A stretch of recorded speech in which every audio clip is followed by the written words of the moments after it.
All right, I think we got this situated. Well, nobody's here just yet, so we're going to make a few adjustments here. You'll have to bear with me. It's better. Hopefully the sound is okay. So today we're going to do some introductions, and then we're going to be talking about the primary topic, which is going to be the new emergency housing choice vouchers. There's a lot to be said about that. There's technically 59 pages, and I'm going to get deeply into that. So this video will be about 30 minutes, possibly an hour. So it's usually something a little bit too long for most people. You can just bookmark it on your computer or your phone, and then when you have the time, watch the rest. So for now, I want to go over a few introductions and thank a few people. So we have people that are able to join the channel and become members. So I wanted to recognize Tammy Beso, Aaron Vasquez, Ray the Great, and Christina Renfield. These are just new members. These are people that decided to chip a few dollars in, and they were able to help the channel. If you'd like to be able to do the same, I'm just going to throw a link in there real quick, and you can decide whether or not it's worth your time or your money to do so. And let me find the chat window. So guys, I've not been on for about 2 weeks. There's been a lot going on, and most of y'all know what that is and why. And so now's a good time now that I'm doing better. So anyways, besides that, there is a chat window. I don't know if y'all can see that on your phones, but if you're on a computer or laptop, you're able to chat with me live, and I would ask that you please reserve that chat. Let me get started first before y'all start hammering me with questions. That way I can get at least some of the points out.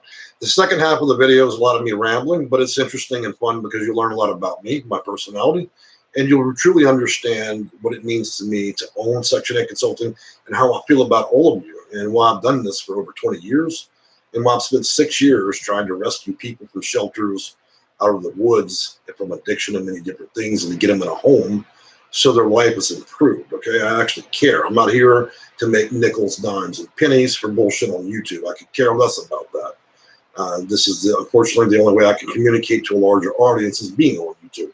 So with that being said, I'd like to say hi to Vicky B. King. Appreciate you joining us in chat. Just hang tight, guys. So I'm going to throw another link in. I want you guys to follow along, okay? This is a director's report directly from HUD. That's the kind of information I provide. If you're looking for tips and tricks, there are plenty of bobbing heads that don't know, it's a head from a hole in the ground. That's primarily what YouTube's about. I'm an expert at what I do. That's why we're going to be reviewing this document, and then we'll talk about what it all means. So if you'll bear with me a minute, I'm going to copy this link in. I should have already had it ready to go. And here we are. It's going to be in a PDF form. So for those of you that are able to see this, I'm posting it now in the chat. Follow along with me, okay? Simple as that. All right, now that y'all see the link, it's in the chat window. Go ahead and click on that. You'll see that. And we're going to start discussing that. It's going to take a little bit to run through all of that. And I'm going to pull it up real quick. So the purpose here is this is a director's report. I often get these before even the media does. Okay, so that's how good my information is. This is the U.S. Department of Housing and Urban Development. It was issued as a PIH 2021 issued notice, May 5th, 2021. I'm late getting to you. I'm sorry. This is from the directors of HUD, Regional Office and Fields, Offices of Public Housing. And what we're going to be talking about is what Joe Biden did. He has created new housing choice vouchers, and he's issued a mandate for the operating requirements. These are very special vouchers. You guys are always clamoring about vouchers and emergency vouchers. These are emergency vouchers, but they're the real deal. Okay, it's not all the garbage people have been talking about for 20 years. These are the real deal. There's a limited number of them. To be frank with you, there's exactly 70,000 of these. They're all being allocated to different counties around the country. If you live in a town where everybody's still riding in a buggy, then it's probably not going to be that housing authority. But if you live in a small to moderate city, it's likely we can go after this and get it for you, okay? So just so you know, guys, now, I always tell you, if you're going to play the game with the housing authority, and it is a game, you're either going to play it and you're going to wait 15 years, or you're going to play the game and you're going to play it better than the people that created it. That's what I do. I beat these guys all the time at getting people vouchers. They make this shit very difficult. What I do is I unwind it and I make it as easy as I can for my class, because seniors don't have time to wait and hear somebody, a bunch of chitter chat and bullshit from the housing authority woman. They want to get housing now. They're not prepared to sit here and wait light years to get a voucher. Nobody wants to hear that. So, okay. If you would, join me on page 16 for those of you that can see this. And keep in mind the PDF, you can actually magnify it. For those of you that are hard of hearing and seeing, I'm just going to start reading. Now, one thing I want to tell you, what's already going to be interested and convoluted about this, they pay actually $3,500 for each one of you guys to get housing for this. That's a great incentive for corruption, isn't it? So they get a $3,500 reward for giving out the voucher. So you can be assured that everybody that works at the housing authority, their friends, their neighbors, that their pets, the birds and the dogs, anybody connected to these people will likely get a voucher. For those of you who are mere mortals, it's going to be a struggle. And for that, I tell you, because I own Section 8 consulting, if you want somebody that really knows what the hell's happening and how it works and how you're supposed to get it done and get all the preferences that you need in order to rank high, you can visit my website or you can visit my booking area. Okay, so that's the thing I'm going to tell you. I don't need to sell what I do after 20 years. Either you believe what I do or you don't. It's as simple as that. So we're working my way down here to page 16. And we're going to talk about special criteria. And you know what, guys? It doesn't matter if you don't actually meet these. If you know what, if they create a rule and you don't meet it, then we'll sure as hell figure out how to make sure that you have that problem and then meet it. That's how you play that game. So, page 16, allocations. All right, qualifications, individuals and families and eligibility under the qualifying categories. One warning real quick, there are certain words I can't say on YouTube without them actually trying to hide my video. So you'll just have to kind of get the idea of what I mean by these specific words that I won't say right.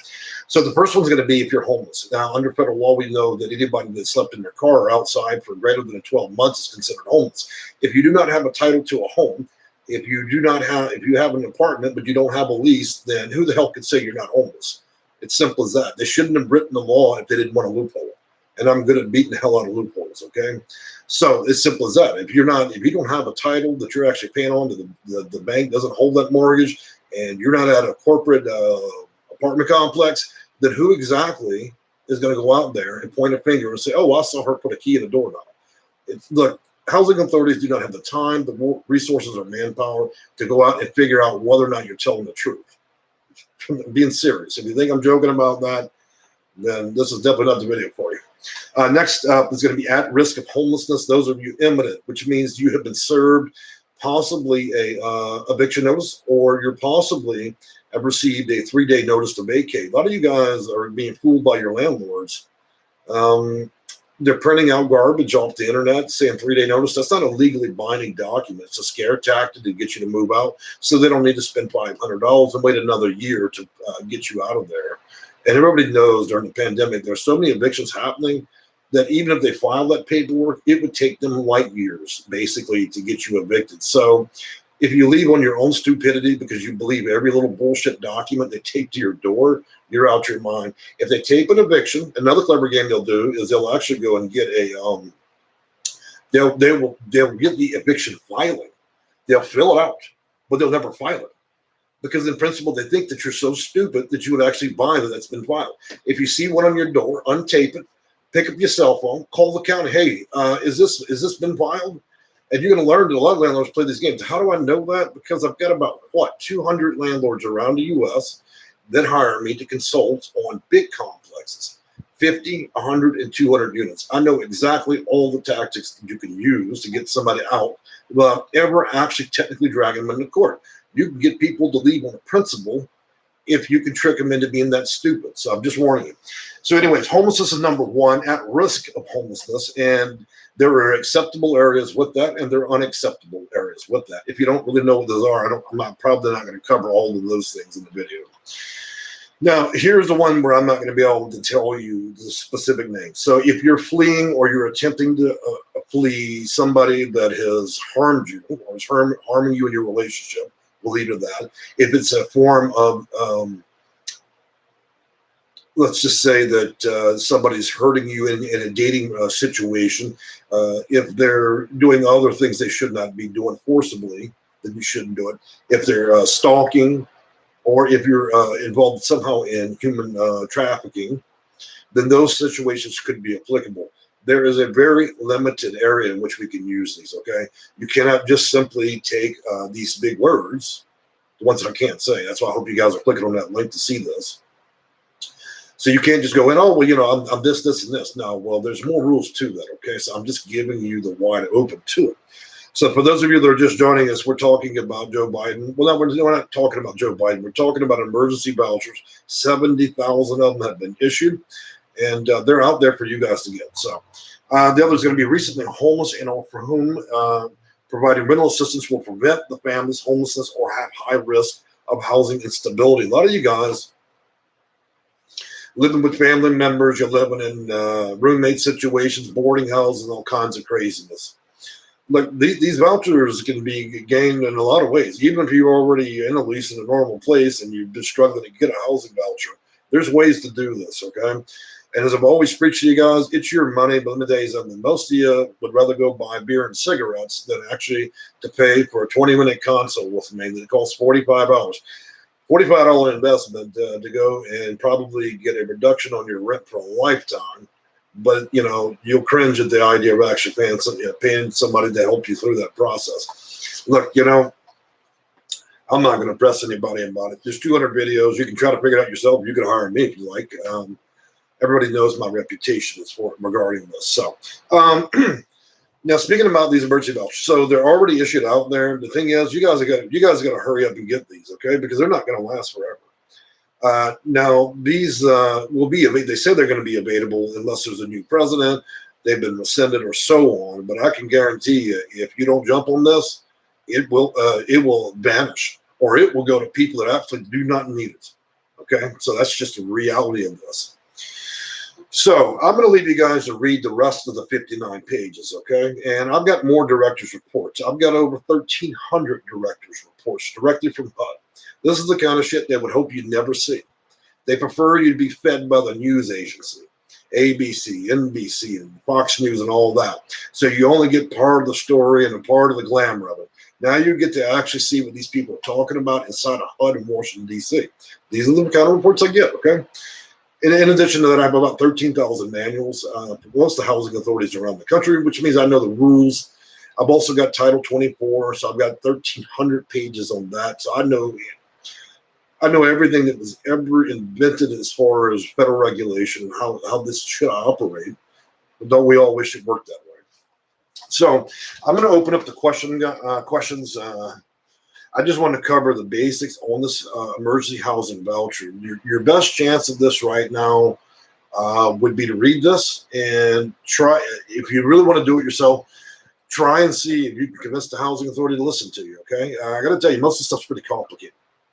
Even if you read it, the way you need to approach the situation in order to get these and give them the correct answers is a big problem. And unfortunately, this document does not tell you in which way you should address that housing authority in order to get these things. That's unfortunate. I don't have the 12 hours to do that on a video to explain that much. So, okay, so let's go over here to Q&A. Ivan Miles, hey man, thanks for the clapping. Appreciate having you here. B King Felonies. All right, so guys, look, if you've got a criminal history, look, I've helped bank robbers. I've helped people that just got out of federal prison. You being in prison, look, unless you've done something, where you had a sexual relation with somebody under the age or against their will, then in most cases I can help you. Now, if you've been out there, and the other exclusion is meth. If you guys have been screwing with that and you got arrested for it, there's a high probability that nobody's going to want to take you, okay? So if you're registered for sexual issues or you have a meth conviction, those are the tough ones for me, the toughest ones to defeat, okay? Especially the registered part. That's nearly impossible. Anything else, we can get through, okay? So I'll take a look at a few more questions here. Hi, Jay. And so we're looking at Don Robin. Hey, Robin, it's good to see you back in here, girl. It's a priority being given to the elderly too.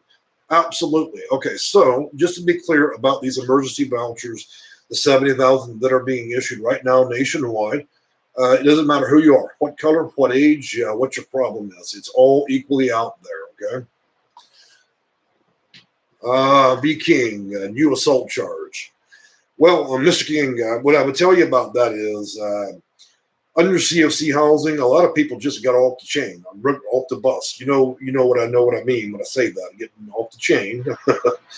So that's not going to matter. I think the complication would be is not getting you a voucher, but it would be trying to convince the landlord that you're not going to act like an asshole on their property, just to be honest with you, okay?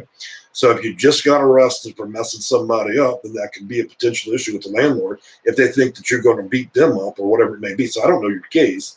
I'm just saying that might be the only roadblock part. So wouldn't that be shitty if you get a voucher and then nobody wants to take you because of something like that? So you would want to clarify your situation very clearly with the landlord and explain, look, hey man, I'm not here to cause any problems. If I do anything out of line, put me out. You're gonna have to bargain to make yourself more appealing to the landlord if you do get the voucher, okay? So yeah, I'm just being straight up with you guys, okay? Because I understand how these things work.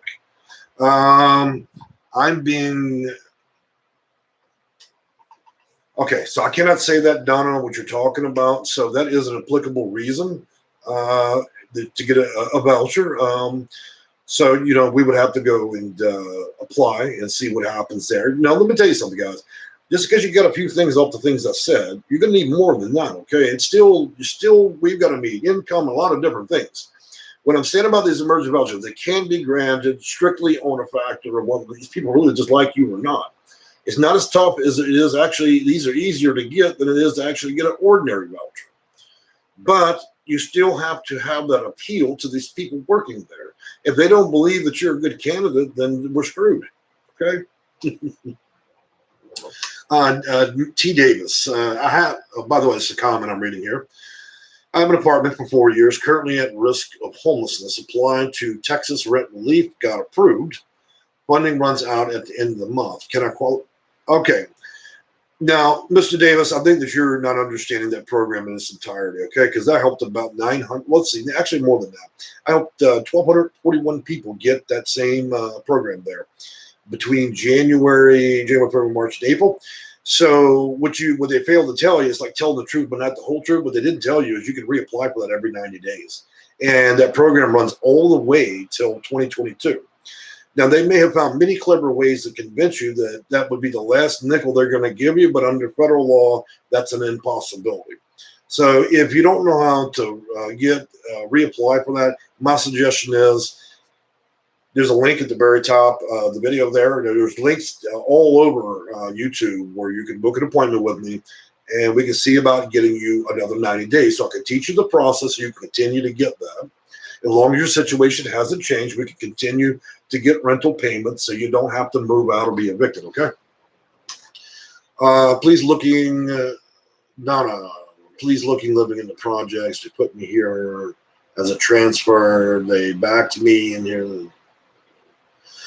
Okay, Donna, so it sounds like you have a complicated situation. You should have never accepted a project-based voucher. I don't mess with that. If I was, let me tell you something. If I was actually giving advice to put people project-based housing, I might as well just go ahead and unplug the computer and delete my YouTube channel. I don't mess with shit like that. When we do applications, none of my clients ever do that. So I'm sorry you got sucked into that, but it's a long trip to get out of there because you're what we call TBA. So that has to actually be converted over now back to HCV, and then you want a port. So that's a long and complicated process, especially if things have already happened between you and a housing authority. My best advice is I cannot fix your problems in the chat channel there. My advice is book a consult with me. We can talk about what's actually really going on because I really don't like sharing that deep of details inside that chat window. Okay, Donna? Because that's your private business. You're putting it out in the street, and nobody deserves to hear that part, okay? So beyond that, guys, we want to take advantage of the Emergency Housing Choice Vouchers. To get those, there's 70,000 available, obviously. I provided a document there. I'm going to provide some additional information. So after this video is over, It'll take time for YouTube to approve it to be finalized. And when it is, I'll be able to add the new links there. If you feel you still can't get through that part of the process to get this emergency voucher, or if you don't know your city's applying, my suggestion is get in contact. I get hundreds of people that contact me every day, so I don't really have the ability to do this for free for you guys, okay? I can't just simply pick up the phone and call you. If I did that, I'd have to do it 300 times a day, and I can't. I'm sorry. I'm doing the best I can. I did this stuff for 14 years for free for you guys, 5 of which I did for free on YouTube. I just can't do it anymore. I'm sorry. Y'all put me out of business. So anyways, T. Davis, I'll be contacting you. Thank you very much. I look forward to talking to you, Mr. Davis. Dawn, just wish more housing options will open along with the housing vouchers. Well, you know, guys, I have talked a lot about the universal housing choice voucher. I know it seems like a unicorn, okay, a mythical unicorn slowly cruising through the woods, but Joe Biden's working on that under the infrastructure plan, okay? And, you know, if it wasn't for this ridiculous pandemic, okay, COVID-19, then we likely would have already seen this come to fruition, and which means that people would have been able to qualify easier. But I think sometimes you guys are struggling with the concept of, well, what do you do when you have a voucher, but there's nowhere to rent? We also face that problem too. A lot of tenants have abused landlords to the point now they don't even want to rent to people because they don't trust whether or not they have a damn job or they're going to keep it during a pandemic. You should hear some of the things I'm hearing from the landlords. They're not good. But the one thing that I'm hearing good from landlords that's changed a lot over this past year is the fact that those of you where a year ago they would have turned their nose up to somebody having a housing choice voucher, now they want to take them absolutely because that's the only guarantee they actually have right now. They don't trust people that have jobs. They trust people more when you have a Social Security check and a voucher. They prefer that. At least they know they're going to get paid. So you see how things have actually changed now a great deal. So, yeah. Just wishing. So, guys, I'm going to open it up to questions and comments. You're welcome to ask me anything you'd like to know about Section 8 housing vouchers. And in the meantime, while y'all figure out what you want to ask, then I'm going to talk about some of the types of housing I've been over before. Now, for those of you, you've heard about the mythical Section 811. That is not a physical voucher. Section 811 is a designation for people that are not elderly. It's called NED, N-E. If you want to look it up, NED, N-E. I always screw that up. N-E-E-D, or is it NEED?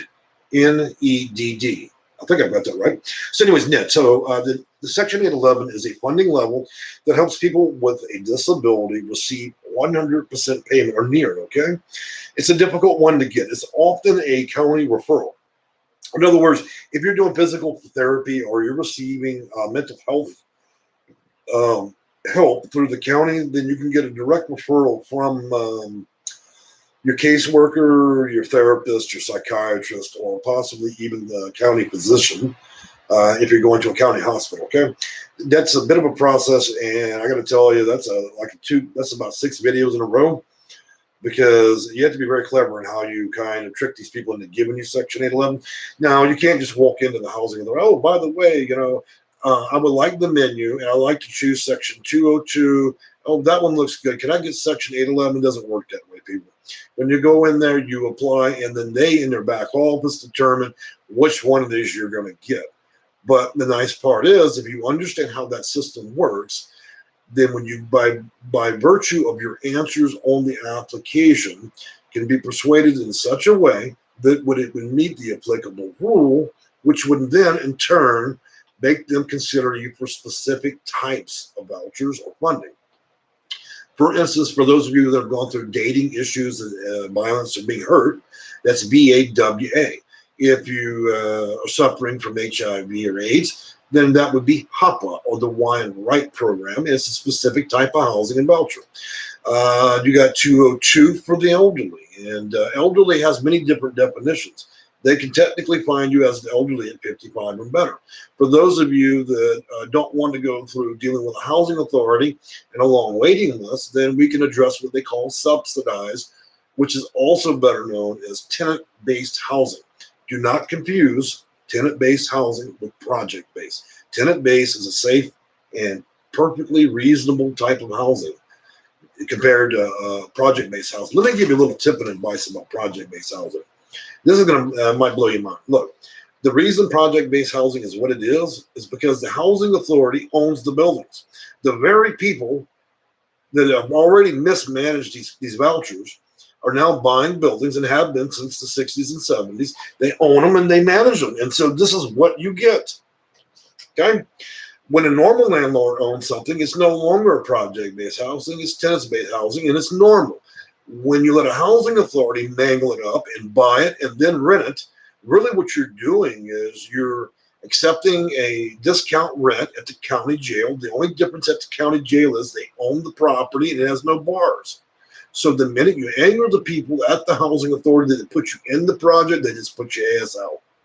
You see, that's why it's a terrible, terrible fucking idea to ever accept any version of a project-based voucher.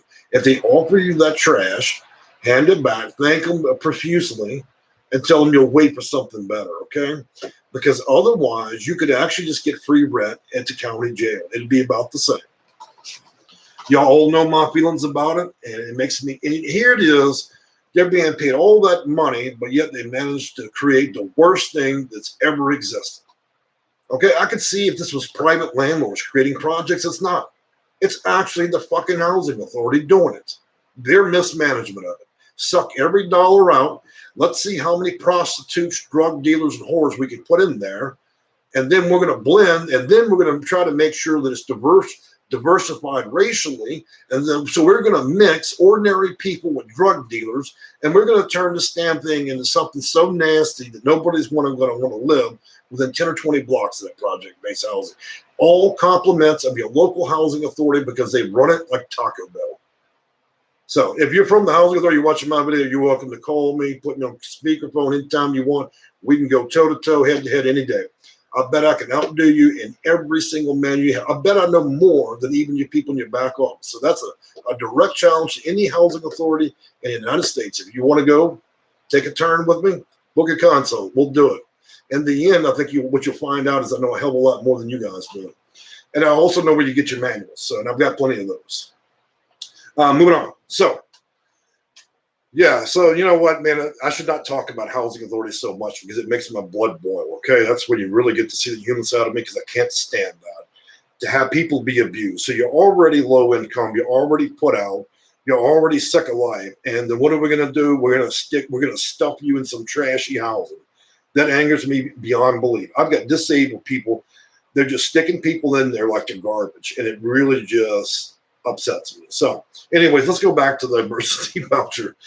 202 and subsidized. Look, guys, if you're 55 and older, you've got a lot going for you. My advice is get in touch with me, book a consult. Look, I can help you guys very easily.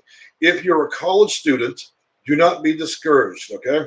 If you're 18 to 24, you should get in contact with me because they have new programs out that will help you, okay? It's not going to be full-blown welfare, but there are circumstances where I can help some of you young folks that I couldn't do the last couple of years, okay? Because they do frown on it. But there are some specific programs, and I want to be clear about this. If you're 18 to 24 and have a disability, I can help you. If you're 18 to 24 with no mental disability, no physical disability, then it's unlikely we'll be able to do much, okay? Now, what I mean by disability, to be clear, you do not need to have a Social Security disability check, young folks. You do not have to have that. We just need a notation in a doctor's chart that you have a problem going on that'll last greater than 12 months, and I can likely get you into housing fairly quickly. For you guys out there that just got out of prison trying to turn your life around and all that stuff, you just got out to jail, look, there's housing for you too, okay? There's rapid rehousing, there's PSH. We can get that for you. It's not the end of the world. It's only the end of the world if you're going to continue to get charged with things like drug dealing, okay? You got to stop all that nonsense. Now, if you're not doing that, and you're just going out and robbed or whatever, it's not a problem. You know, the world looks at things different ways. I can get a bank robber housing, but you got to be going out and you've been out there dealing, drugs. It's a little bit more difficult. So it's just how it goes, man. I do my best to get you guys through it. Oh, by the way, I did make a video for the federal prisons, BOP. It actually runs on all the iPads, Washington State, California, New York. So actually, you get to see my face if you're sitting in jail. You probably have already seen it. did one for rapid rehousing, actually. They hired me to do it.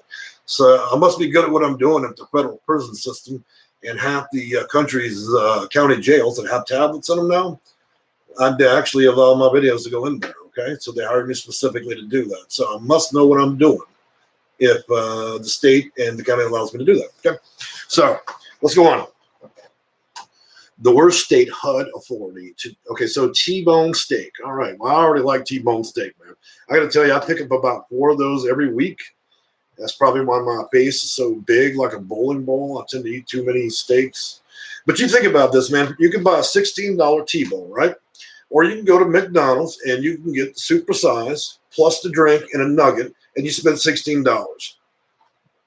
Fast food now costs as much as a steak. So my advice to you guys, go buy yourself a New York strip. Quit eating that trash at Wendy's and all that. All right, getting back to what we're talking about. So T-Bone says, the housing authority to deal with, in your opinion. I think, well, Arizona, let me tell you something. Arizona is very a funky little state. I like them, man, but on a scale of 1 to 100, I'd say the difficulty level of getting through the housing authorities and dealing with them, whether you're doing COC or the housing authority, is about 40%. It's pretty low. It's not that bad. Not like LA or New York or places like that. So I think you're going to be okay. Lady Leo, I'm 58 with disabilities and technically homeless. Well, I can technically help you with that. You already meet 2 or 3 of the biggest criteria that are required. If we can beef that up with another 5, I think that you would probably have a pretty stellar application. And because of your age, I think we could go through some versions of housing we can likely get fairly quickly for you, depending on how much income you've got going on and whether or not you have baseline credit, which means about a 580. Okay. If you don't, we may need to work on a few things, but you've got lots of options, Lady Leo. So if you don't know how to do that stuff, you're always welcome to visit me on my website, sectionedconsulting.com, or you can find links to my website or booking stuff all throughout the YouTube channel itself in this video. So, all right, guys, so we got 19. So today we've got a big party. I like this because normally we got about 12. So if you have more questions, guys, go ahead and ask. We're going to move back to 202. So for those of you that are seniors, 55 and older, did you know that you can also get care aid workers? And you know what? I got to tell a few of you older folks, man, when you get those, y'all got to quit having these people clean your toilets and cook for you. They're there to help you, but some of you guys, y'all take it too far. Y'all abuse the hell out of those people. Look, they're not cleaning people. So, I mean, it's fun and interesting that you can get them. And the thing about it is, it's a bit of a process. And like anything else, they're going to make it hard. And the housing authority is never going to tell you how to do it, because if they did it, then it would be a big run in the building. Oh, well, you know, I've got eyeball problems. Can I get get a worker, So if you don't know how to do that, that's another good reason to contact me. There are all kinds of wraparound resources that you can get. It's a bit of a process if you're willing to go for it. But yeah, you can get stuff like that to help you out. If you legitimately need that, then I'll be more than happy to help you with that for sure. I should make a video about that where we talk about care aids, living aids, and stuff like that are paid by the state. And did you know you can also hire your friends and family to do it for you in certain circumstances? You know, if you got a son, you got a daughter, you got an aunt or a friend or whatever, and as long as you're not going to try to do something that's corrupt and they're actually there to do a job for you, then it could potentially work out. Now, I don't know whether or not a husband and wife situation that would work, but so anyways, something to think about, okay? So going back to the housing end, we were talking about Hopwa, Hopwa. That's for those of you with HIV and AIDS. You know, it's not around as much as it used to be, and most people that have it now are living perfectly, and nobody really seems to die with that anymore. But there's housing out there for you, and there's lots of funding. So if you have that, I encourage you to get in contact with me or do your research, because there's no reason for you not to have a place to go, okay? There's too many of you guys sitting up in homeless shelters on the street, dying in the sun for no fucking good reason. So if you know somebody's got these problems, let them know. Now we're gonna dip into a different type of housing most of you are not familiar with, but I have preached about plenty in my more than 200 videos. We're gonna talk about rapid rehousing. Now, that's something we can use for you younger guys. Let's say the age of around 19 to about 35. Rapid rehousing is a great solution for those of you that say are just getting out of college, you just lost your job, stuff like that. What it does, it pays 100% of your rent for several months, and then the payments start to degrade a little bit. So say you have $1,000 in rent, they pay it all for January, February, March, and April, and then they say, hey, you know what, we're going to only pay $900 this month. You need to start getting yourself out there, start working, and they'll continue this process over a 1 to 2 year period. So what happens is you have the voucher, you already placed a lease, you got a key in the doorknob. The only thing they want to see you do is stabilize, and at the end of that period, 1 to 2 years, they'd like for you to successfully take over the lease and pay your bills. Simple as that, okay? So there's a lot of you that just need a hand up. You don't need to live permanently in Section 8. Who the hell wants to do that? If you're elderly and disabled, I understand that's the only option. But for some of you that don't have those problems, maybe you should try to go for a more temporary solution to help yourself through the pandemic rather than consider charity for the rest of your life, because then you're going to force yourself in to having to go and work some shitty little job that pays you nothing, and that's going to be tough for you. So why not try RRH, Rapid Rehousing? For those of you that struggle with drinking and drugs and other issues, and maybe you have a mental illness that you're struggling with, and about 40 or 50% of my clients do. A lot of my clients have lots of mental issue setbacks. Some of them I have an easy time with. Some of them have been very hard on me. I've mentioned that in many of my videos that some of my clients have actually abused me. They'll actually pay per consult, and when they realize and somewhere in their delusional mind that I'm unable to just drive to the housing authority and pick up a voucher and hand it to them, you see how far out some people are. But I still continue to help people, even though they're schizophrenic, okay? Because I believe if I don't do it, who the hell will? So I try to ignore the bad attitudes as much as I can. But it does occasionally happen. And of course, I have a group of people that are entitled. I know about a week ago, I booked a consult. A lady booked a consult, got on the phone, and she started just giving me lip service. Well, what is this? And all this stuff. I said, I'm going to refund you, your money. And the quick realization that lady learned after she got off the phone and felt proud of herself for talking shit to me on that phone while I'm trying to help her was when she got back on YouTube, she realized that nobody else knows what the fuck is happening. She just burned her only bridge, the only person who could have potentially helped her. She really did burn that bridge. Because you got Sally and Bob making videos. Now, if you want to take that 5-minute crap channel, because, you know, last week they were doing fidget spinners. This week, they're experts on Section 8. You're always welcome to join that kind of channel. There's plenty of them. There's only one real person on YouTube, in my opinion. So anyways, I let her talk her shit, and I refunded her money. I don't need that. The thing about it is, I'm here to help.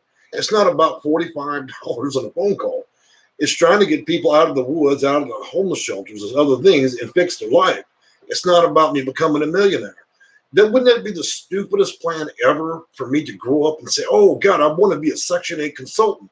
I would like to figure out the hardest way to ever make money. I want to go to people that have no money and then beg for money. That would be the most stupid idea ever. That I would actually want to make a business out of actually trying to figure out whether I could get money from low-income people. That's ridiculous. So anyways, just mentioning that. For those naysayers and tire kickers, that would have been a very poor option for me. So let's take a look at some of these questions. There's plenty of them. Thank you for coming in live and answering questions. I have learned a lot watching all of your videos that pertain to my situation. I'll be going on Monday to applying for a voucher. Thanks again for the information. And that's T-Bone Steak. We look forward to that, T-Bone. If you will, drop me a line in one of the videos if you're successful. Tell me what you're seeing out there. Remember, there's a link. I want you to try to read that if you can before you go. Get yourself ready, okay? That's the thing, guys. You've got to improve what you know about this stuff if you want to compete hardcore with it, okay? Mr. Johnny Platt, good to see you back, man. I know I've not been on the YouTube channel in a minute, but I'm glad to see you back in the video and in the comments section. Let's see what you got here. Hi, Jay. How do you utilize the DBA to present proof of income? And how do you put together the DBA accompanying a letter? Okay, so doing business as allows you to create a fictitious name in which you become a business. In other words, you can cash a check based on a DBA. Now, because the principal rule for housing authorities and COC make it such that they require a homeless letter, they expect it to come from a business. Since you're able to establish having a DBA, it's as simple as writing up a letterhead. So if you type into Google business letterhead, a page with a business name, a phone number, an address, and then of course, I such and such, David A. Adams, have a test that I've seen this man panhandling with a cup of change on 3rd and Broad Street for the last 16 years. Sometimes he doesn't even have shoes on. And I'm writing this letter to get him help. It's really not that technical. The reason I don't write letters for people like that is because if the housing authority thought for a minute that I was involved in helping you, they would shut down completely on your ass. Okay? That's why I don't write them. If I start writing homeless letters for people and they come back to Section 8 consulting, they're going to know that I'm going to take them to the bank. They're going to know I'm involved, and it's going to ruin it for all my clients, for every housing authority that I deal with. So I can't, that's why I don't do it for people, because it ends up badly. Because they know they're fixing to get hustled by me. Trust me, I'm 10 times better than anybody in that housing authority. And when it comes to hustle, that's what I do, okay? I know the rules, I know the politics, and I understand how these things do work. I mean, I've spent 20 years studying. So yes, you have got to get a business letterhead, complete that, have somebody sign it. I don't care who it is. It could be you can put a pen in a cat's hand, it don't matter. The thing about it is, a letter is a letter, okay? They don't actually call anybody to even verify the fucking letter. It's just a piece of paper. So I think possibly you're thinking that this all has to be verified. No, it's just a piece of paper. Most, you know what, a church. If you walked into church, you talk to the pastor, hey man, look, I'm struggling out here on the streets. I'm not going to ask for any food or money, but could you write me a homeless letter? Could somebody just please say that you see me out here on the block? And that's all it would take, okay? And to be frank with you, most homeless shelters do allow you to give you a homeless letter. You can actually walk in the front door in most homeless shelters and just walk in and say, look, I don't want to stay here. I don't want any food or anything. I need a homeless letter, okay? Because I have no other identification. And they'll write one right on the spot. So there's lots of ways to do this, guys. I know y'all want to play the game, but there's lots of ways to play it. New York might be a little bit tougher on that policy than others, but yeah. Look, let me tell you a back way to do this as well. You want to know how you can force a housing authority or COC to give you a voucher damn near instantly? It's very simple. You go out, tear all your clothes off, you run out to the middle of the street, have the police pick you up, and they take you down to the psych ward, right? When they put you in a county psych ward, on principle of state law, before they can release you from the psychiatric facility, they have to provide you with housing. Now, most of you, I wouldn't want to go in a nut house for, they want to keep you 3 days, maybe 5. And then when they get ready to release you, they ask you, well, do you have a place to go? No, I don't. You know what you just did? You got sent to a county hospital. Now you're forcing the county to make a phone call to get you a voucher. You know how many times that's worked for some of my clients that are actually crazy enough to do it? Every single time. Okay, but I'm not telling you to go run out naked in the street, all right? I'm giving you an extreme example. If you walked in the ER and said today's the last day for your life, and they decided to send you down to the county hospital, they put you in a psych ward, and you didn't have anywhere to go, they couldn't release you, they're not allowed to release you till they can give you something. Then the social worker makes a call down to COC or the housing authority, and they got to provide it for you. So that's another way you can game the system if that's what you want to do, okay? That's probably the tougher way. So anyways, back on to the ordinary part, because a lot of you are here because you actually need a voucher and you're not in that dire or extreme situation. I'm just telling you, I know lots and lots of ways to work a system that's already working us. So, Cristola 2, thank you for the $5. I appreciate that. That will be, now I've got to warn you guys, anytime y'all give money and become a member of my channel, I have 21 cats that I rescued from homeowners and other people that they rent homes, and when they no longer can afford to live there or they move, they just kick the cat out in the front yard with no food, no water, whatever, and leave it there basically to die. And I have a big heart. Why else would I try to be helping y'all here on the channel? And I also have the same big heart for animals, whether it's a dog, a cat, a bird, doesn't matter. I do intensely care about anything that's living. So I use that money for things like that, okay? And so I appreciate that. And I know my cats will appreciate it. Y'all should see all the videos on the YouTube channel. There's plenty of them to see in the community page. Now, I am a cat favorite. I have to say I'm a little bit discriminative. I love my cats because they love you back. Anything that you can love will love you back, usually. So, Don Robin, how much is a consult with Miss Kitty Blue Eyes? Oh, you like Miss Blue Eyes. Now, that is old girl there. She was our new addition, and she's fattened up now. She's like a little butterball. She been with us about 6 months now, and she gained twice as much weight. And she's part Siamese mix. She's got crystal blue eyes, gorgeous, and she likes to fight all the times. She's the toughest chick I know. She doesn't just get up; she will actually pop the big cats, and they've learned she's not a pushover. So I like her. So, anyways, there's no real way to do that. I'd have to bring Kitty into the video. Thing is, I can only hold her a limited amount of time before I get shredded. So she likes a good petting, but she's not going to stay long enough without seriously damaging me. So maybe I can bring her in the next video. I'm going to roll back to Chris because I see there's some more information below the $5 donation. Since I have been disabled all my life, can I get Section 811? I was approved for SSDI and since 2017. I'm disabled since 14. I'm now 39 years old and I need help.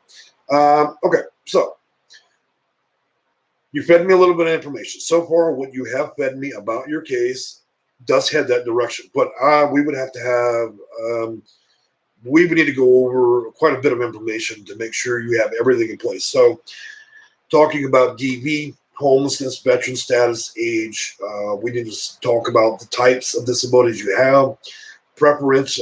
See, you know what? Section 811 is not the only type of funding level you can go after.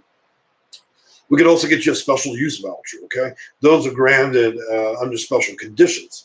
In fact, the voucher, emergency voucher we've been talking about, issued by the president, that is also another special use type of voucher, which means it does not have the ridiculous requirements that other vouchers have. So I think that you have a case, but like I tell people, it's really hard for me to solve the housing crisis inside my video.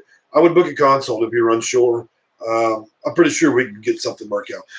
Look, my success rate, and this has been proven over and over and over, is 93%. 7% of people fail. 2% fail usually because they can't stay sober or whatever it may be. 1% fails because mental or educational defects, which means their IQ is low and it's too hard or difficult to work with them and get them to understand the concept. And then 3% lose because that's just what happens. Sometimes I don't get it right. Okay. But you know the nice part about being losing when I fail to get somebody housing? That's for that county. I've got 5,300 other counties to choose from. So my true success rate is 400%. Because when I fail in one county, I'll just move your ass to the next one. And let me tell you something. I play bingo. We will go bing, bing, bing, bing, bing until I find a housing authority with a weakness where I know the list is short, and I'll get you in there. So my failures are only very temporary. Otherwise, let me ask you a question. Think about this, guys. There's 27 people watching me. If I didn't know what I was doing, wouldn't my channel, every 200 videos would be riddled with people saying, it's a scam, it's a fraud, this guy is stupid, none of it ever works out. Far be it, right? 78% of all videos, 100% liked. Okay? Not a single download. So I'm not really worried about that. I think that we could potentially help you in that area. We just have to go over your case details and see.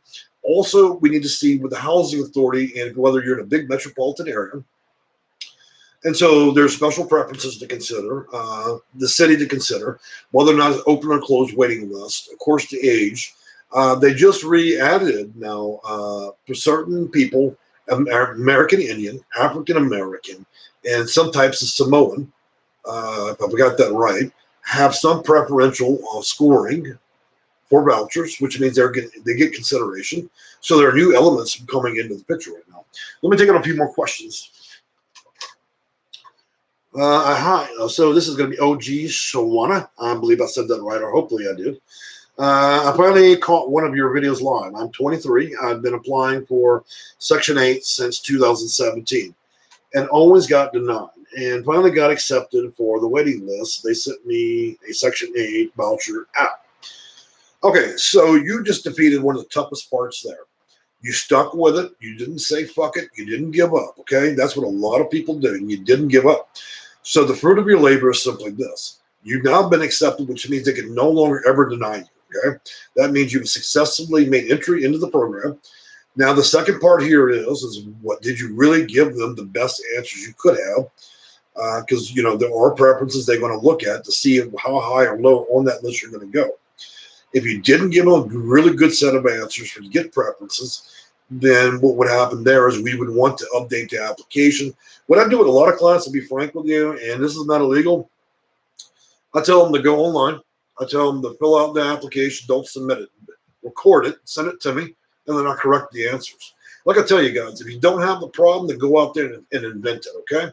Didn't the people up there in Washington, didn't they just decide one day to invent the rules you're playing by? Then there should be no reason, since they're all good Christian folks making laws, and why can we not be the same clever assholes and beat the same loopholes, okay? That's the thing about this. All we're doing is just playing the game better than they are, okay? So you guys got to stop thinking about it in certain terms. So, yeah, I think we can do a lot for you in your case. Actually, with some preferences on there, and then possibly if you're willing to go to a smaller county, we could probably accelerate the process.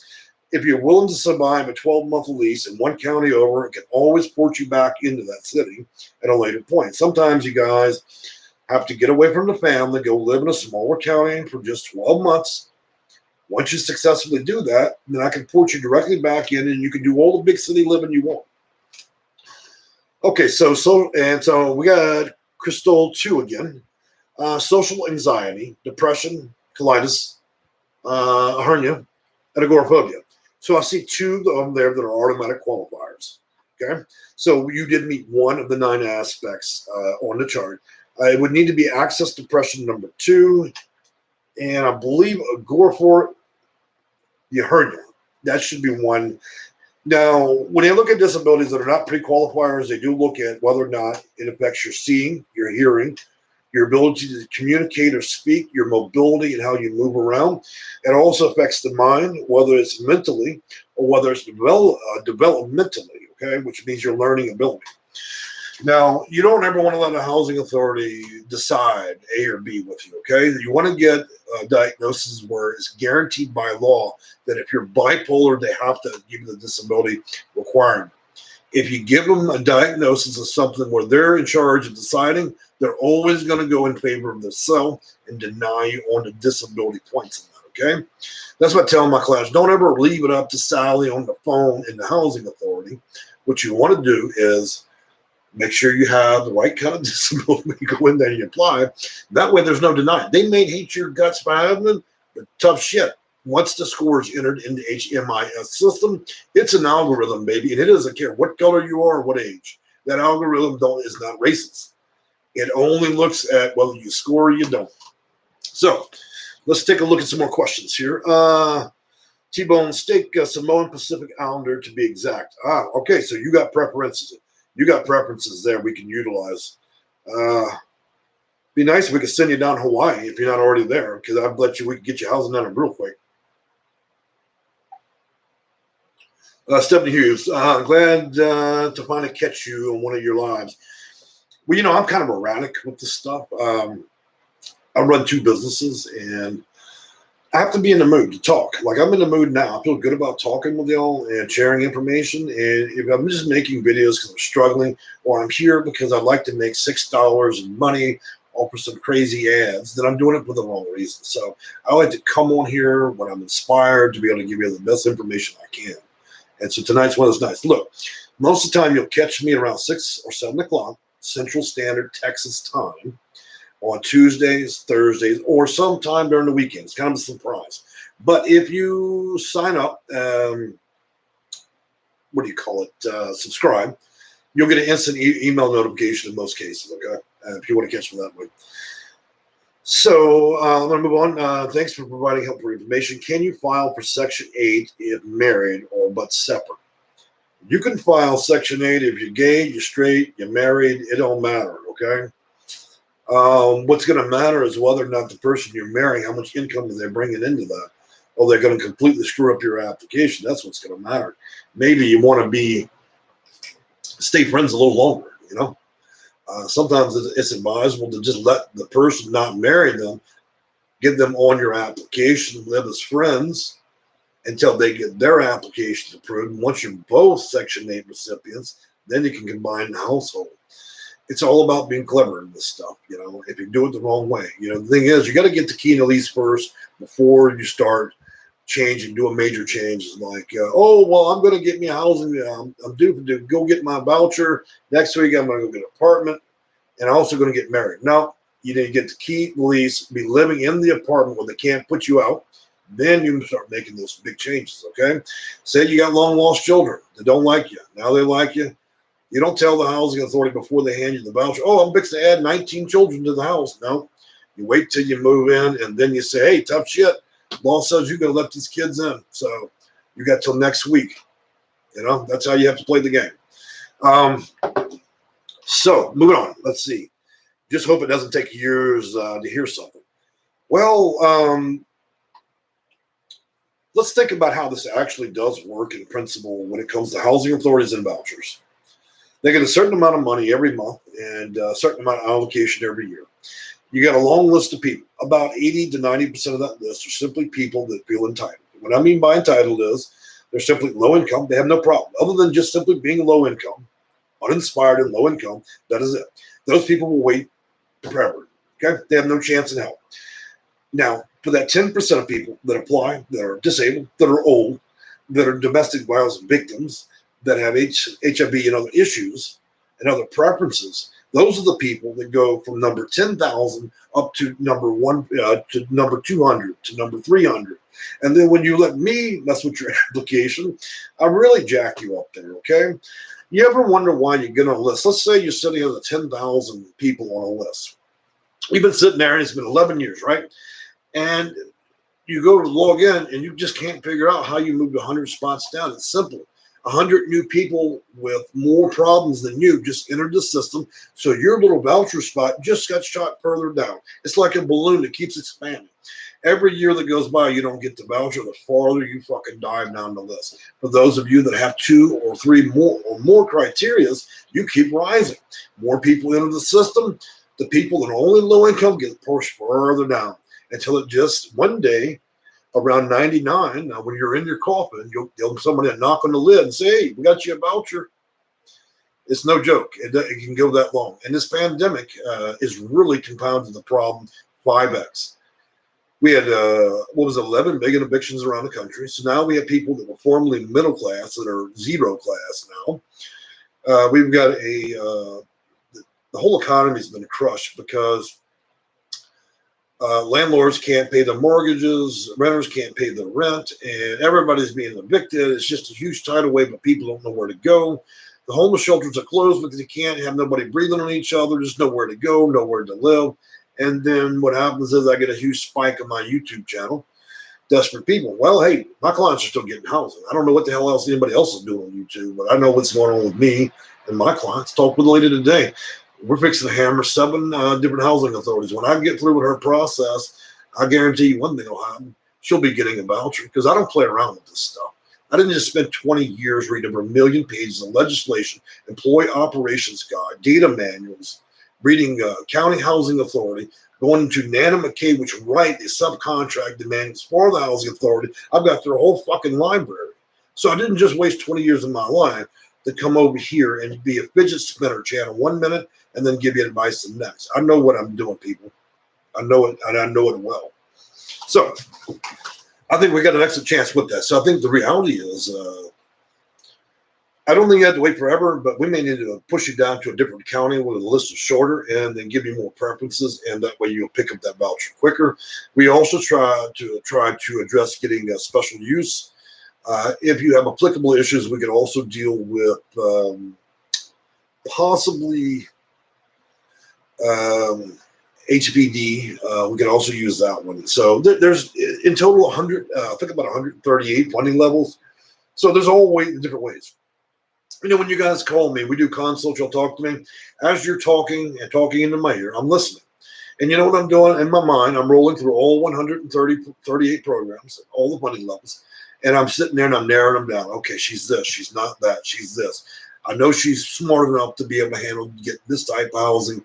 And so I keep working through the list till I get down to where I know I've got something definitive, and then I send you back and you get it, okay? So let's take on some more questions. I'm glad to finally catch one of your videos live. You are hilarious. Love your sense of humor. Thank you for providing helpful information. Can you file for Section 8 if married separate? Oh, so I read that one. Thank you. I try to add personality, okay? Have you ever noticed when you watch a YouTube video, they always start with, well, in today's video, you know, just like somebody out of a dry $2 commercial. And then what's the next thing they do on YouTube? They always say that bullshit. Please press every button. Please like me. Please friend me. Please DNA touch my channel. Please subscribe to every fucking button in the channel. Okay, I've never once did it in my video. That's the most annoying, stupid shit you can do on YouTube. So, just to be honest. So, hey, man, I try to keep it interesting and fun. It's not just about knowing what I know. It's also just being real with people, letting you come off the mountain, get off your high horse, and get out there, talk to people in a way they understand. And that's what I like to do. I deal with everybody. I deal with professionals. I talk to professionals as a professional. If I sense you're from the street and you talk street language, I can get on with you, okay? So that's the thing about it. I can turn my personality every which direction to accommodate it. I've learned to do that over 20 years. If I only acted one way, then I would only appeal to one type of person. You know, I can talk to prisoners, whoever it may be. So I like to keep it very real. And sometimes it's funny and it's comical to watch me bob my head and talk a little bit of smack on here. But I like to enjoy it. So, yeah. So any suggestions? Barbara Zircone, I got to see what you got here. So Barbara says, have you been approved by HUD? And I'm on the waiting list. I think 9 years. For 2 years, the population is low in the area. Number 20, can you take me 20? Take me to another homeless lady who has cancer, not malignant. Okay, so you're naming. Looks like you've got the disability aspects already built into your case, Barbara. I have a feeling you probably, if you waited that long already, that you probably gave some really terrible answers, not the ones you should have. It sounds like you need to update your application with some of the more clever answers that are going to get you more preferences. Christ number 2 is what I'm going to call you, Christy, because I can't say that name of yours. If you can prove to the housing authority that your current housing situation is detrimental, drugs, fighting elect, that make your conditions worse, does that help your chances? Well, it doesn't really, because the housing authority already knows where they put all the prostitutes and drug dealers, so they're well aware of what's driving you crazy, and they don't really give a damn, to be honest with you. Now, how could that actually be worked out? Well, so it's causing a mental defect, obviously, the stress and all that. If you've already won the aspect of a disability because of that, you being further harassed that way is not going to do much. I mean, what we could do, if you're under imminent threat, we could compel or force the housing authority to possibly move you to a different property, okay? Bit complicated, but I have to throw them under the bus. Then I have to get some of the agents at HUD. So as you know, those are federal agents that work in Washington, D.C. They're also HUD employees, so they're both federal agents. Once we get them involved, it's like kicking a wasp nest. But hey, you know, I'm known for lighting housing authorities on fire, basically. If they want to do things and they're not going to play by the book or do the rules right, then I light them up, you know. So we start filing reports and then they get compelled. Once DC and HUD gets involved with the local housing authority, there won't be any lip service or back talk. Okay? HUD and DC is the final authority. The housing authority and those people, they don't have any authority. They're a joke. Okay? They're a joke with a handful of vouchers. They'll either comply or they'll get sued. Okay? And you don't have to worry about suing them because Miss Maria Fudge that runs HUD over there, she's been on a rampage suing housing authorities. She's also been on a rampage terminating employees left and right. You got an attitude, you don't want to follow the rules, you don't want to follow what we're telling you to do in HUD in Washington, D.C., then we'll shut down your housing authority. So it's simple as that. So, I love to keep a hotline open to HUD in D.C. That's how you make those people. Let me tell you that by the time I get through with them, they'll give you a call. So, you know, they'll think to themselves, you know what? move her, get her out of her life, because if she continues to wreck us this bad, we don't even want her. So most housing authorities, once I get involved, they would rather just give you a voucher to a different place than to continue to have me pelt them with the different policies and procedures and rules and reporting them over there to DC. So there's all kinds of way to put them under pressure. Anyways, let's move on to some more questions. Katie K, been a minute. Hey, girl. Good to see you again. Barbara Zacone, I have been on the list for 2 years. 2 years is not a long time, but you know what? Now is as good a time as any to update that application. Look, you know what? I had a finely educated person, okay? College professor, retired, okay? Got disabilities, other problems now, life changed. Now it's tough, now it's hard, now it's shitty. And he put his 2 cents in his application, and it was terrible. He gave every wrong answer you could really give, because he thought about it like most ordinary people do. They think they look at these applications in an ordinary way. They try to give answers based on what they think they know, and it ends up being the worst thing you can do. There are very specific things they're looking for in these applications. It's like 99% of the questions on the actual physical application are all garbage. There are about 6 different things that can be said in an application that will make and break your ass between a couple of years and decades, okay? And some of those questions they've designed to do certain things. When you read the question, it implies guilt on you. You don't want to answer it, and it does exactly what it does. It psychologically gets you to not answer it or not answer it honestly. So if you don't think these housing authority applications are not designed to shame you, to trick you, to fool you, then you're crazy. I'm watching it happen all the time. One day I'm going to do a housing authority application with you guys, and I'm going to show you just how somebody sits there and figures out and designs the questions in such a way to convince you to not answer truthfully. And the thing is that one question could have been a 20% difference in how long you would have waited. But because you were shamed, because they convinced you mentally through the question to essentially skip it, not applicable, you just added 2 years to your life and waited, okay? And I know that doesn't seem like reality, but I'm going to prove it to you guys. I'm going to prove it. So anyways, let's take on a few more questions. We're at about an hour now, and getting a little toasty in here. You got a Culp Section 8 Housing Authority program at 11. Okay, so it's Michelle Catwell. Voucher program at 11, New York. I'm on the waiting list. Before paperwork, see how fast does it work? Well, I don't know what you're filling out in that. So you're filling out an application. I have no idea what your answers are. I know that you're from New York. I know nothing else about you. I don't know if you're disabled. There's about 60 different questions I'd love to ask you. So I have no idea how well you'll do or how bad. All I know is you're fixing to go and do an application, and that's it. So that's the thing about this, guys. I cannot fix your lives or your housing crisis in the comment section of the video. It's not that simple. It's actually complex. You need to be able to figure out the right things to be saying on these things. Look, you know what? If it's an application, it's 2 pages long. They're summarizing your entire case on those 2 pages. So there's shit built into that you're not seeing, okay? It's not straightforward like you think. This is not it's not like school when you're in grade school and you all line up to go get your lunch tray and everybody's even and equal. It's not that way at all. Answering one wrong question on there, the wrong way on that application can make the difference between you being the back of that lunch line and the front. And if you guys don't think it's a joke, then why are people spending 20 years on this? So I'm going to caution you. The best thing you could do, or anybody fixing to fill out one of these ridiculous applications, is get somebody that knows exactly what needs to be said. If you don't have the right kind of case or preferences going in that application, then you sure as hell better consult with somebody that does. Because once you give those answers, you're stuck with those answers for a year, okay? Not only are you stuck with them for a year, but there's no going back. Oh, well, can I change my answers? I would like a better spot on the list. You don't think they already know that? They're not going to allow you to change shit after that.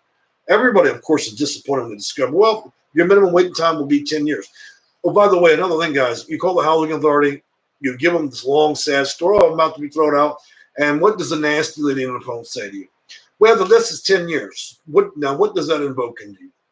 First, you become instantly pissed off and angry and want to talk shit back, for most of you.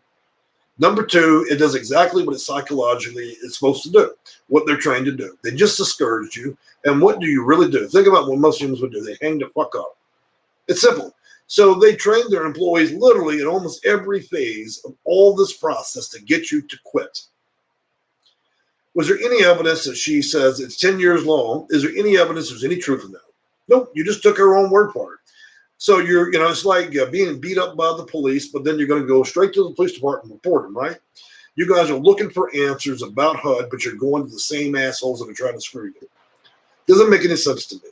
I know they call me. Well, I've called them 30,000 times. They just won't tell me all their secrets. Well, no shit. No shit. I never will. So anyways, I think that you could probably do okay. Who knows? I don't know. I don't know your case that well. I'm just trying to present the case as best as I can from what I'm seeing. And it's not a lot of information. I think a lot of people believe if they're in a wheelchair or have a cane or have one little disability, then that's it. They've won the lottery. They're going to get a voucher. It's not that simple, man. It's not been that simple since 1980. Okay. Back in those days, if you had 10 or 12 children and a hard luck case story, that would have worked. A lot of you guys are thinking about the housing authority and these vouchers like it's 1980. It doesn't work that way anymore. It's not straightforward. It's not easy. It's a process. Why else would the manual be 1,100 pages? You know how many times I had to read that damn thing? And then every time we get a new president, you know what they do? They play with it. But it's not the president playing with it. He hands it down to the legislators that hand it down to their colleagues that hand it to some kids in a college. And they rewrite the shit in such a way that screws everybody. And then I have to learn it all over again every time we get a new president, So, all right, so I'm ranting. Hey, Jay Rolanda again. When you say it's better to move to a smaller city where I'm a senior, that still is a struggle? Yeah. Let me show you a good exact example of that. LA, 200,000 on the waiting list. 2069 will be the soonest you'll get it. So after you're dead, your children can inherit the waiting list. Okay, that's how long. It's so bad in LA right now that a federal judge from the Supreme Court in California has ruled that he's actually going to have to force them by court order to start housing people. So here's the example. That is LA. Go one county over, San Diego. The list is, 6,000, I think. That's a joke, right? 200,000, 6,000. Now let's talk about ordinary cities. Ordinary city, you got about 6, 7, 8,000 people on the waiting list, right? Go over one county out of the metropolitan area, it's 800. How long do you think it would take 800? And then you use somebody like me that knows what's supposed to be said. What do you think you land on that 800 list? Pretty freaking high, okay? Just short of the person in a wheelchair dying of cancer that's going to be leaving Earth tomorrow. You'll probably be right behind it, okay? I've done this too many times. I know what you're looking for. So, yeah. And already being that you're a senior, to be frank with you, chasing the housing authority and silly vouchers is probably the wrong way to go about this. Really, I would suggest that approaching subsidized and applying for lich properties where landlords are trading out tax credits and allocating units to senior properties, 55 plus. That's a couple of week process. Why even bother with the housing authority? So for those of you who don't know, it's called tenant-based housing. And so it only requires the landlord take your application. He emails that to the housing authority. They either approve or reject it in a few weeks or a few days. They shoot it back, you move in. Why even bother waiting with lotteries and waiting lists? Just go get subsidized. And if you're in a small city where there's hardly anybody there, then I've seen people go the first time on a waiting list and go and be number 20. And that's giving all the wrong answers. So yeah, small city. So if you could suffer through that 1 year in that one town with one CVS, one Walmart there, and you can manage that, then I can port you right on back into New York City if that's what you want. If you want to go back and live in a little bit of misery. That's what I tell people. Y'all are willing to go out there and live in the country for a minute. When you complete 12 months, I'll port you right back into any miserable place you want to go. For those of you that are more creative, I had one lady, she wanted to go to Hawaii. I ported her to Hawaii. You know what she told me? She goes, Jay, I'm always going to be broke. I'm always going to be disabled. Might as well do it somewhere nice. I said, you're right. Why do we need to have you live in a neighborhood with gunshots? We can just port you down to Hawaii. You can live on the beach. So you'll be happily broke, but at least there'll be a nice view. You got to change the way you're thinking, guys. If the county's too big, then get the hell out of it. If it's too nasty, if it's too crazy, the project-based housing is out of control, then let's port you and move you to a city where your life will be better. where, where you're not paying $50 for a coffee. You know what I'm saying? California's crazy at this point, the pricing. Let's take on a few more questions here. And I got to tell you guys, we're at an hour and 14 minutes. My behind is getting sore here. And I do enjoy talking to you guys, but I got to tell you, we're going to have to wrap this up here in about 5 minutes. All right, Mr. Platt, will a choice voucher she is waiting for interfere with COC? No, there's no correlation between COC and the housing choice voucher. They're both funded by federal funds, but they are in no way connected. However, in some cases, rarely, if you do live in a small city, the housing authority may also be administer the COC housing as well. But other than that, they're usually never connected in any way and will not impact it. And in fact, I tell you guys, none of you are so honest, just good Christian people. You go apply at one housing authority and wait 10 years. Let me give you some advice. If you're sitting in Florida, I expect you to apply at all 483 counties. It's a pandemic. You can apply online. We can take it out in 2 weeks. We'll play a game of bingo. If you've got 400 applications, I guarantee you one thing, in about a week or two, you're going to get a call. You might not like the shitty little town where you got the voucher, but you only got to do it for 12 months. Once you do that, I'll happily send you right on back down to Tampa Bay. If you want to go live in Miami, whatever. But sometimes you have to take a step back in order to get where you want to go. There's nothing fast, nothing easy. It's all the process with this, and it's knowing how to do it, when to do it, and having patience. You let it guys, it's not Starbucks. You're not going to drive through and get you a $4 coffee and roll. It don't work that way. It's not Macy's. These people don't care about you. Housing authority don't give a shit about you. You're nothing but an obstruction to them to make money. That's it.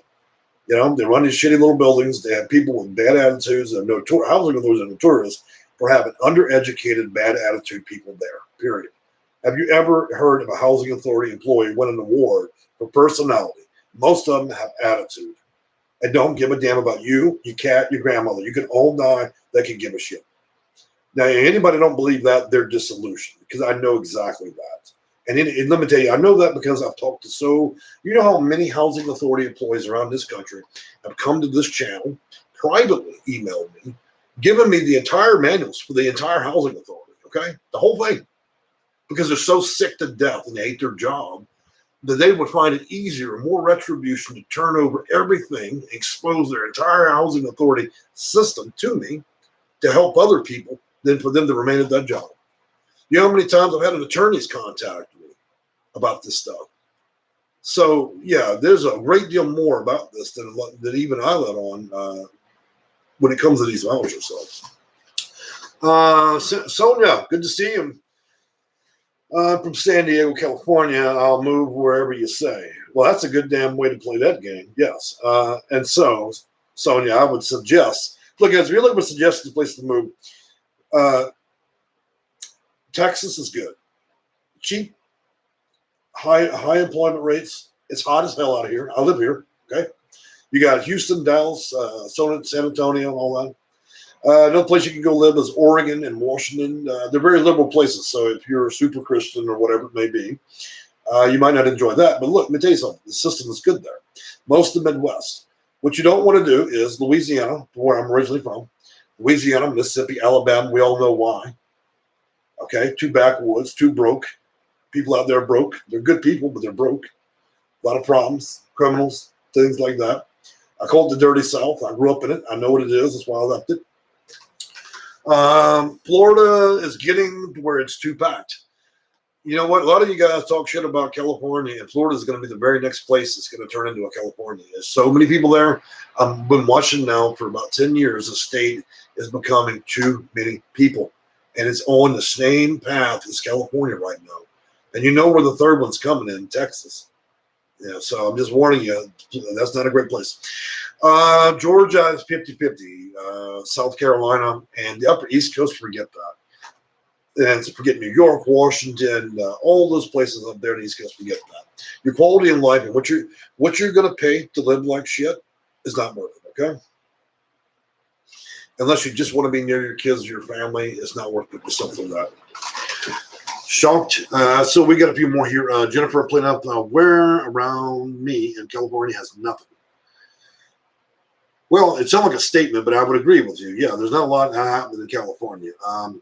You know what, guys? As you know, I posted a video. I was working with developers, Riverside, California. Okay, these guys spent about $10 million on a building, and you know the interesting thing. I'm not going to say who they are. If you watch my old video, so they made me a district manager. I was approving applications. These guys shut down 3 different times. They simply could not follow fucking directions. 3 men that have money, okay, bought 200 units. I'm sitting there managing, trying to teach them everything, taught them what they needed to do, but they simply could not follow simple direction. They know better than me, and they completely fucked it. And you know what happens now? I've got a 200-unit complex sitting in Riverside that basically has nobody living in there. They ruined their reputation with the local housing authority and COC, completely fucked that up. Completely burned me as well with that shit over there. To be frank with you, I ought to make a video just who these assholes are. But I'm not going to do that, okay? Every now and then I do get people that are just too stupid to understand. So they went in with a good cause, but they completely thought they were going to run the show. Like they're just going to reinvent themselves and be me. I spent 20 years learning what I know. They let me train them like a little dog for 2 months, and that qualifies them to completely fuck up a $10 million project. It still angers me because there were so many people depending on living in that place, and now they completely screwed it. Anyway, it's another thing I probably shouldn't talk about right now, but it upsets me because when you let greed and stupidity get in the way with landlords, this is why I don't work with slumlords and idiots. I get landlords contact me all the time, and the minute I detect they're full of shit or a slumlord, I get rid of them because I'm not going to support or assist any landlord in a systematic disenfranchising people that are low income. If you're going to be that kind of person and you're that kind of landlord, skip me. I don't want to have shit to do with you or your project or your property. Just like this one I was telling you about, I told them to fuck off. I want nothing to do with it. All right, so let's look at some more questions, and I'm about to get on after this. You know, I've used so much profanity in this one video, I think it broke a new record. Oh, well. And hopefully YouTube won't frown on it too much, but I was in the mood today, and a friendly way to do it. Thank you. You're awesome. I will move anywhere. Sonia, we'll work it out, okay? Don't put too much pressure. A lot of you guys hire me, and then you panic a little bit too much. Now, I'm not saying that's you, Sonia, but you're wanting things too quickly, and I'll tell you guys, it's a process. So if it takes weeks or a couple of months, that's what it takes. Now, for those of you that need real fast emergency housing, I have different housing, and it does work quicker, okay? It just depends. Some of my class need it now. Others need to wait, so it just depends on your situation, how quickly we get through it, okay? But the main thing is, dealing with me is like dealing with a crystal ball. I already know how the system works, right? That means I'm able to understand and match the course, the plot of the ship as it's traveling. I know exactly what's going to happen before it's going to happen. But yet some of you guys will still sit there, get off the phone after I've told you how everything's going to play out, and worry yourself to death. Y'all got to stop doing that. What's the point of having a crystal ball reader? And I only mean that in a joking way, if you're going to sit there and worry yourself to death anyway. So my advice, guys, sometimes you have to learn to trust people. I am the end of the road when it comes to Section 8, okay? I am the absolute end of the road. If I can't get it for you, then nobody else can. If you don't believe me, go on Google and tell me how many people are out there that do Section 8. If you don't believe me, get on YouTube and tell me how many professionals there are. I tell you, and you can look at the 200 videos I've made. I stand alone in what I do. Nobody comes close to what I do. So if I can't get it for you, you truly are screwed. Sadly, it's true, okay? So I always tell people, just be patient. Last couple of questions here. T. Davis. I live in Dallas. 256 counties. There's 256 counties. Where should I prepare? You know what I would do, T? I would aim for the. Now, what I would do is pick all the major metropolitan areas: San Antonio, Austin. Start with the smallest, biggest. So you do Austin, San Antonio, Dallas. I'm sorry, Fort Worth, Dallas, and Houston. Okay, start at the back. And what I would do is not apply in those counties. I would apply in the counties surrounding it. So if you didn't want to apply directly in Houston, you would hit Katy, which is another county outside of us, and then another county up to the right of us. That would be the best way to do that. And so what you're doing is you're working a circle around all the big cities. When you do that, the results are pretty astonishing. you're going to end up hitting one of those counties. And here's another thing that most of you don't realize. Psychologically, if we go into a city, most people will skip the counties that have the rich people. Why? Because psychologically, most people believe they couldn't get housing there, or there's no housing at all. Those end up being the gold mine. I had a lady that did that over there in California. I said, well, why in the hell is nobody applying in this county? Oh, well, that's our rich area.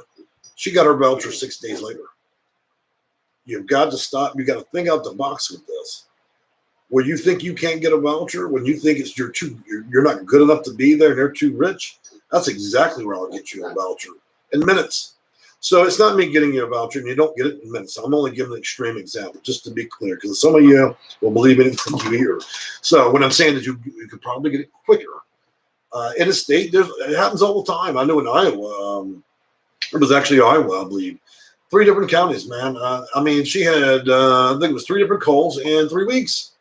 Nobody bothered to call anybody out there. Apparently, nobody needs housing. So the list was so short, you get a call 3 weeks later. That still goes on here in the U.S. But as long as y'all going to keep grouping like rats and roaches in these big metropolitan areas where the list is 90,000, yeah, you're going to struggle. You know, you'll call me, hey, I'm in Washington, D.C. Can I get a voucher? No, you might need might need a mental health checkup if you're thinking you're going to get that anytime in this lifetime. When you can go over 4 counties and probably have it in a couple of years, maybe 8 months, who knows, you know, but it's not going to be 10, 15 years. So that's the part. My old people don't want to leave where they're going. My young people too scared to leave the old behind. So it's a lot, man. You guys are always making me jump through hula hoops. When I know we could go over 6 counties and probably get a voucher, you know, without that much grief. But y'all would prefer to spend your time and your resources messing around, trying to deal with the housing authority where the list is extraordinary, you know. So if I can't change your mind, then you're in for the week. Actually, Washington, San Bernardino, that's a good place. San Bernardino is still known to actually have very short waiting lists. So CA rental information. Did I email you in the past? Thank you. Miss Washington, I would love to tell you whether or not you emailed. I recognize part of your name, but considering the thousands of people I talked to, it's impossible to know if you actually did. At one point in my life, I was able to remember everybody, but now there's so many emails, sometimes up to 300 in a day. And so I can no longer remember people personally, unless you're like one of my special cases. I have a guy, he has a phone number and his last 4 digits is 000. So I remembered that. I have another guy, he introduced himself the first time as the bank robber. I remembered him because of that. So guys, if you ever want to remember me, just give me a unique name that I would remember and you'll be remembered. That's why I always bring them up in my videos, because they said something, they gave themselves some good reason for me to, you know, remember that unusualness. Johnny Platt says, how long do you have to use the voucher once I receive it? Well, you need to use it 12 months. The thing is, you need to complete a 12-month lease, okay? And so that's the requirement. The minute you complete 12 months, we can port you immediately, okay? And in fact, when you're within 45 days of the 12 months, we can start already working out how to port you the hell out of there to go where you want to go. So, Daniel, you know what? Hey, there's somebody I know. So Daniel is my other cat man. This guy, I'm going to tell you something. He is my #1 commenter. I think if there was a badge for comments, Daniel would have nailed it. So Daniel the cat man, how are you doing, partner? So, but yeah, Daniel's another person I remember because he's always been good, you know. You know, the nice thing about this channel is I know most of the people that come here. They're regulars. They're not here just to support me. They enjoy coming. I think they get some value of what I do. And so I get to know a lot of my clients personally. I'm not one of these people, big Hollywood star YouTube channels. Like I told you, I'll never have 1 million viewers. I'm not in this to be a celebrity. I'm here to help the desperate, the homeless, the disabled.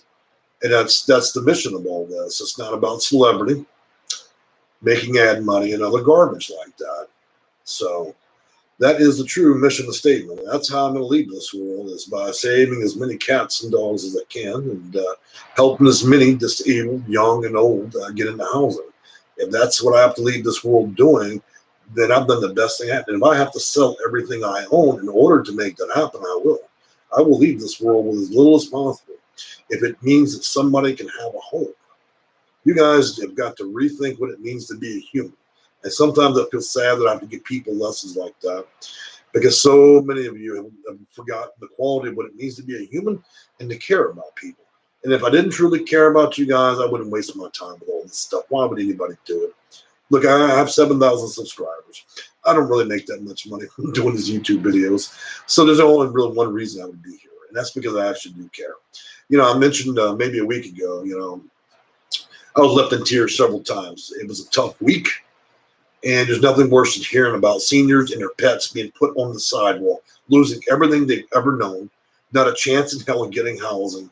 And I was left with hearing that, talking with that person, and absolutely emotionally wrecked. I get wrecked all the time because I hear cases that there have been a few lately that I actually consider just closing the YouTube channel because it plays on you emotionally. I hear hundreds of stories, some that are so severe that it would literally make you mentally messed up, okay? I mean, it's some of the things I hear are just so far out. You guys don't realize that. Some of you guys are too hard on me, You get attitudes. You feel like this is a service and I'm an Amazon worker. And if I don't put up with your shit and you're paying me, well, look, I'm not going to take no shit off nobody. And at the same time, I care about a lot of you. You know how many seniors I end up having to call almost every morning just to check to make sure that you think I make out those people pay me? So I'm here to do it because I care. So, guys, I'm going to close it out with just saying that. That has always been the mission of all this stuff. It's not about silly consulting fees that I do part-time in the morning. It's not about ridiculous nickel and dime ads for this stupid channel. It's about whether or not I can get mothers and children and disabled in the housing. That's what it's always been and it always will be. And before I ever charge a penny to anybody, for 14 years, I did it for free. Not a nickel out of it, okay? I footed that bill for 14 years. Never asked anybody for anything. I just wanted people to get what they needed so they can live comfortably into the last days. You know what I'm saying? So with that, my friends, and I hope you all have enjoyed the comical way that I tend to present things, and I hope that I can be of assistance. If you're really serious about getting housing, to get somebody that seriously wants to work for you. If you're just looking for a discount and an idiot, there are a dime a dozen on YouTube selling all kinds of bullshit about Section 8. You got one guy, he's selling his nickel and dime books. You got another woman that doesn't know her head from a hole in the ground, giving out advice, and it's just ridiculous. But if that's the people you want to take advice from, then it's no wonder you're going to be on that waiting list forever. So, guys, I'm going to leave y'all tonight, and I'm going to go pet all these cats, Have you ever wondered what it's like to have 21 cats? Well, let me tell you what, you do a lot of brushing, you do a lot of petting, and a lot of times my videos get interrupted because the cats, they eventually get sick of me not giving them attention. So you'll see them jump on me, stuff like that. So I do love them. I do care about them. I've brought a few of them back to life. I'm damn near starving to death. One cat was shot indiscriminately by a teenager because he was a little asshole. And to be frank with you, I wanted to damage that kid for doing that, okay? Because it tells me that this human being has not been house trained yet. He does not morally understand things because I guess his parents raised him like a wild monkey. I don't know. But I didn't, because I still believe that humans have the capacity to eventually, if you love them enough and help them enough, then maybe they'll come around. And so that's the reason why I tolerate a lot of people treating me badly. Because I still believe you guys, still believe people, there's still something to give you. So anyways, enough with the mush. I'm going to wish y'all goodbye, and maybe I'll kick out another video here in a couple of days, and we'll talk about something more in tune with Section 8 and vouchers and things of that nature. I've enjoyed talking with y'all immensely, and we'll see you again. Thank you. Goodbye.